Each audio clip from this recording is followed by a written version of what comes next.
Land for job मामले में कल आरोप तय हुआ है, लेकिन मीसा भारती ने लालू यादव के साथ पटना आते ही कुछ ऐसी बातें कह दी जिसको आपको जानना चाहिए।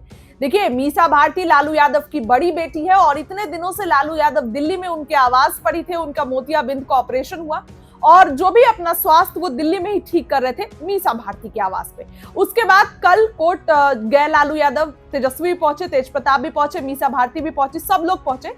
कल आरजेडी परिवार में आधे दर्जन लोगों के खिलाफ आरोप तय हो गए। राबड़ी देवी, मीसा भारती, हेमा यादव, तेज प्रताप, तेजस्वी और लालू यादव। ऐसे में आरजेडी समर्थकों के मन में ये बातें हैं, ये जिज्ञासा है कि आखिर लालू यादव ने पटना एयरपोर्ट पर क्या कुछ कहा। देखिए, आपको बताऊं, मैं तो लालू यादव बोलने में कभी झिझकते नहीं है। उनके मन में जो होता है किसी के भी बारे में वो बोल देते हैं। और ऐसे में लालू यादव जब पटना पहुंचे तो उन्होंने क्या कुछ कहा। पहले तो कुछ तस्वीरें देखिए, आरजेडी समर्थकों की तस्वीर आपको दिखा रही हूं, किस तरीके से उतावले हुए हैं लालू यादव के साथ तस्वीर लेने के लिए। साथ में उनकी बेटी मीसा भारती है, सुरक्षा है, क्योंकि अक्सर लालू यादव जहां जाते हैं उनके फैन फॉलोइंग, उनके लोग जो है उनको घेर लेते हैं। लालू यादव के साथ मीसा भारती नजर आ रही है।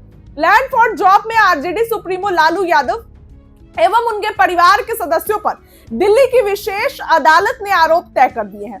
आरोप तय होने के एक दिन बाद लालू अपनी सांसद पुत्री डॉक्टर मीसा के साथ पटना पहुंचे। हालांकि तेजस्वी साथ में नहीं दिखे। तेजस्वी कब आएंगे ये अभी भी एक लोगों सोच रहे लोग कि तेजस्वी कब आएंगे। खैर, इस दौरान लालू ने मीडिया से क्या कुछ कहा, उनकी बेटी ने बहुत बात की। उन्होंने यह पूछे जाने पर कि आरोप तय हो गया, क्या कहना चाहेंगी।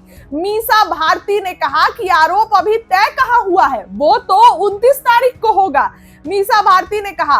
वहीं लालू यादव थोड़ा मीडिया से दूर नजर आए। इधर रेलवे में नौकरी के बदले भूमि मामले में लालू परिवार पर आरोप तय किए जाने को आरजेडी ने राजनीति से प्रेरित बताया। पार्टी के प्रदेश प्रवक्ता चितरंजन गगन ने यह कहा कि सीबीआई द्वारा लगाए गए आरोप निराधार है, सत्य परेशान हो सकता है, पराजित नहीं। आरजेडी को न्यायालय पर पूरा भरोसा है और हमें न्याय मिलेगा। जब इस प्रकरण की सुनवाई होगी तो दूध का दूध और पानी का पानी हो जाएगा। आरजेडी के नेतागण आरोप मुक्त किए जाएंगे। वहीं मृत्युंजय तिवारी का भी बयान आया, तमाम आरजेडी के वरिष्ठ नेता का बयान आया। तो अब ऐसे में आज जब लालू यादव पटना पहुंचे हैं तो इन्होंने कई मीडिया कर्मियों ने ये खूब पूछने की कोशिश की लालू यादव से कि क्या कुछ हुआ, लेकिन लालू यादव ने इस बारे में कुछ भी बोलने से परहेज किया। लालू यादव ने कुछ भी नहीं कहा। मीसा भारती ने साफ साफ बयान दिया। मीसा भारती ने ये कहा कि अरे अभी कहां तय हुआ है, 29 को तय होगा। आपको बताऊं कि लालू और तेजस्वी अब नए सिरे से आरजेडी को शुरू करने जा रहे हैं। आरजेडी में कर्मठ लोग रहेंगे, पार्टी के लिए जो काम करते हैं वैसे लोग रहेंगे, पार्टी में जो लोग मेहनत करते हैं वैसे लोग रहेंगे। इसके अलावा पार्टी में जो लोग भीतरघात का काम किए हैं उनको पार्टी से निकाल दिया जाएगा। ये बातें आरजेडी जो है पूरे तरीके से सोच चुकी है। तो लालू यादव भी जब पटना पहुंचे तो क्या कुछ हुआ, लालू यादव देखिए किस तरीके से पटना पहुंचे हैं। साथ में उनकी बेटी मीसा भारती है। उनकी बेटी का तो जो बयान था वो आपने सुना। उनकी बेटी ने साफ साफ ये बातें कह दी है कि बिल्कुल हम लोग अभी कहां तय हुआ है, 29 को तय होगा, 29 को देख लीजिएगा क्या कुछ होता है। अब देखने वाली बात होगी कि 29 तारीख को क्या कुछ इस पूरे मामले पर होता है। हालांकि तेजस्वी और राष्ट्रीय यादव नहीं दिखाई दिए, वो दोनों भी दिल्ली में ही हैं। तेज प्रताप तो अलग ही हो गए, लेकिन लालू यादव पहुंचे, उन्होंने भी कुछ कहने से परहेज किया। मीडिया कर्मियों से उन्होंने भी जो है कुछ बातें नहीं की। फिलहाल ये पटना एयरपोर्ट की तस्वीर है जो मैं आपको दिखा रही हूँ। ये पूरी तस्वीर देखिए और आपको क्या लगता है कमेंट बॉक्स में राय रखिए। बहुत बहुत जो चुनाव हुए हैं उसके बाद आरजेडी के तरफ से कोई ऐसा जवाब नहीं दिया गया कि क्या हार का कारण रहा। आप कुछ बताना चाहिएगा कि क्या मुख्य रीज़न रहा। देखिए, हार का कारण मुझे नहीं लगता कि आपको नहीं पता होगा। हार का कारण पूरे बिहार को पता है और ये चुनावी चीज़ है। मुझे लगता है कि मैं ऐसे कलाकार ही सही हूँ और हम लोगों के लिए पॉलिटिक्स सही है नहीं। रीज़न ये कि यहाँ सच बोलने पे प्रॉब्लम है। यहाँ जो सच बोलेगा वो कभी जीवन में, मुझे नहीं लगता कि पॉलिटिक्स में वो बहुत आगे तक जाएगा। यहाँ सिर्फ झूठे वादे करना आपको अगर आता है तो आप पॉलिटिक्स में आओ। आपको दुनिया को सिर्फ बेवकूफ़ बनाना है तो आप आओ। हम लोगों ने सिर्फ ईमानदारी से अपने जीवन को लेकर चला है और हमेशा से हमने एक जिम्मेदार और ईमानदार दोनों चीज़ें हमारे अंदर थी, शायद तभी हम यहाँ तक पहुँचे। और हार का कारण देखिए, बिहार की जनता को बदलाव ही नहीं चाहिए, बिहार की जनता को बेहतर कुछ नहीं चाहिए।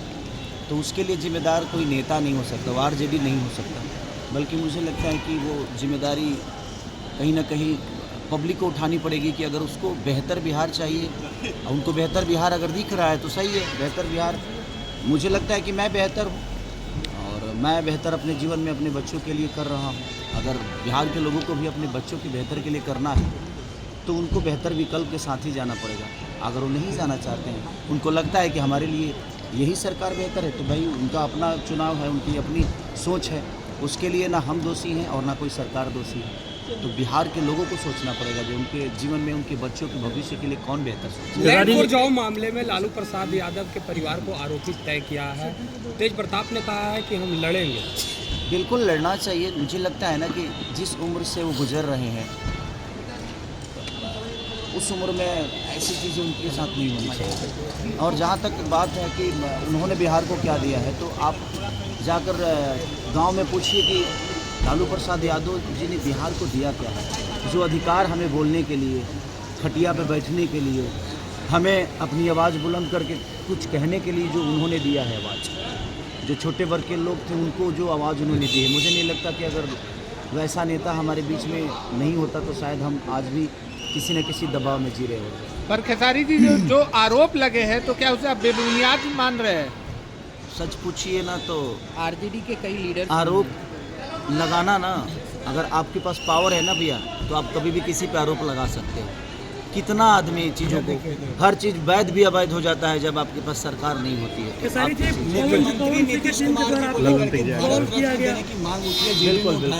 बिल्कुल मिलना चाहिए भाई। अगर उनकी पार्टी ने उठाया है, पब्लिक ने नहीं उठाया, तो उनकी अपनी पार्टी है, वो तो उठाएंगे ही कि उनको ये सम्मान मिले, वो सम्मान। और भगवान करे, मैं भी चाहता हूँ कि भाई हमारे अपने जो हैं नीतीश चाचा हम सबके गार्जियन हैं, हमें गर्व की बात होगी कि अगर उनको भारत रत्न मिलता है तो, और अच्छी बात है। दिनेश लाल यादव निरहुआ ने कहा कि खेसारी लाल यादव बीजेपी के लायक है ही नहीं।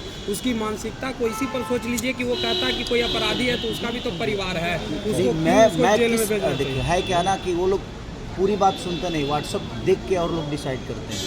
मैं बीजेपी के लायक हूँ नहीं कि हूँ, ये वो डिसाइड नहीं कर सकते, और उनको पता भी नहीं होगा कितने ऑफर खेसारी लाल यादव को बीजेपी से आया होगा। और उनसे पूछ के, क्योंकि बात के ऐसा तो नहीं कि वो अध्यक्ष हैं, उनसे पूछ के तो कुछ होता नहीं। तो आगे ऑफर आएगा खेसारी जी तो आप बीजेपी ज्वाइन करेंगे क्या? नहीं, मैं कोई ज्वाइन करना नहीं चाहता यार। मैं क्या बोला कि सच बोलने वाले कभी भी सफल नहीं हो सकते नेता नगरी में। जो झूठ बोलता है, जिनको झूठे वादे करनी है, जो झूठे वादों के साथ जीवन को चलाना चाहते हैं, वो मुझे लगता है कि राजनीति में एक्टिव रहेंगे आगे। कदम रखिएगा। खेसारी जी, एक सवाल है इस पे। निरहुआ ने कहा था कि चुनाव हारने के बाद खेसारी यहाँ से भाग जाएंगे, तो कहीं ना कहीं अब उनकी बात जो है वो सच होते देख रही है, उसका कैसे जवाब सच? अब तो क्या मैं छपरा में रहूँ, मेरा काम छपरा में है। इन लोगों ने फिल्म सिटी बना रखी है क्या बिहार में? मेरा काम तो बम्बई में है ना भाई। तो मैं मुंबई जाऊँगा तभी तो 2 रोटी कमा पाऊँगा। ये तो रोजगार दिए नहीं, और खाली भाग जाएगा तो कहाँ जाऊँ? छपरा में दे दो यार, फिल्म सिटी दे दो, क्योंकि मैं संगीत के बिना रह नहीं सकता। मेरे सोच में छपरा को बेहतर बनाना है, तो छपरा में रह के बेहतर नहीं बना सकता। मैं कहीं कमाऊंगा तभी छपरा के लोगों का मदद कर पाऊंगा, और कमाने के लिए इन्होंने मेरे को फिल्म सिटी तो दिया नहीं, कोई चीज़ें तो दी नहीं यहाँ पे। तो मेरा सारा काम तो मुंबई में है, तो मैं वहीं जाके काम कर पाऊँगा। और मेरे बीवी बच्चे भी मुंबई में रहते हैं, तो भाई अब उनको भी, उनके बीवी बच्चों से उनको लेना देना तो है नहीं, बट मेरे बीवी बच्चों से तो मुझे लेना देना है ना भाई।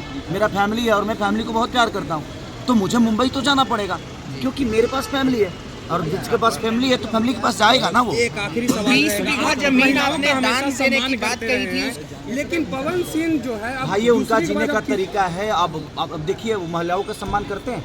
आप बताओ करते हैं? वो नहीं करते ना। उसके बावजूद भी बीजेपी उनको सिक्योरिटी देकर बैठा है ना, तो ये उनका विषय है भाई। वो उनकी ज़िंदगी है, उनकी पार्टी है, उसमें